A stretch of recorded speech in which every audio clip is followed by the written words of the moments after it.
Speed வேற reactions கொடுத்திருந்தாரு. அந்த trailer பார்த்த உடனே இதுல நான் இருக்கேன் போல இருக்கு, நான் வெயிட் பண்ணிட்டு இருக்கேன் அப்படின்ற மாதிரி சொன்னாரு. அவரோட பேர் வந்தது ஸ்பீடுன்னு இல்லாம அவரோட ஒரிஜினல் பேர் வந்து அந்த ட்ரெய்லர்ல வந்தது. நான் கேம்ல இருக்கேன் அப்படின்ற மாதிரி சொல்லிட்டு இருந்தாரு. அதான் ஃபேன்ஸ் எல்லாமே அப்போ ஸ்பீடு கேரக்டர் இருக்கா, ஏன்னா இப்போ அந்த ஐஷோ ஸ்பீடு வந்து ஒரு மிகப்பெரிய செலிபிரிட்டியா ஆயிட்டாரு. அவர் அந்த கேம்ல இருந்தாருன்னா கண்டிப்பா ரெஸ்பான்ஸ் இருக்கு. அது இல்லாமல் இந்த ஆண்ட்ரூ டேட், நம்ம ஆண்ட்ரூ டேட் எப்பவுமே சொல்லுவார் இந்த மாதிரி கேர்ள்ஸை ஃபோக்கஸ் பண்ணாத, கோல்ஸை ஃபோக்கஸ் பண்ண, அந்த மாதிரிலாம் சொல்லுவார்.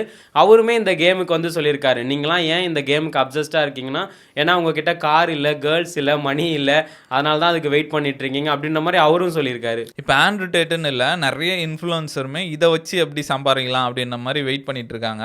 ஆண்ட்ரூ டேட் என்ன சொல்கிறாருன்னா, நீங்கள் ஏன் ஜிடிஏ மேலே அப்சஸ்டாக இருக்கீங்க, அதில் போய் கார் ஓட்டலாம், கேர்ள்ஸ் கிடைக்கும், நம்ம என்ன வேணால் வீடு கட்டிக்கலாம், பணம் நம்மளுக்கு நிறையா இருக்கும், அப்படி தானே ஆசைப்பட்றீங்க, அதுக்காக தான் நீங்கள் ஜிடிஏ ஆசைப்பட்றீங்க, நீங்கள் வந்து ஏன் யூனிவர்சிட்டியில் சேருங்க, நீங்கள் ரியல் லைஃப்லேயே ஜிடிஏ வரலாம் அப்படின்ற மாதிரி அவரோட பேஜ் அவர் ப்ரொமோட் பண்ணிட்டு இருக்காரு.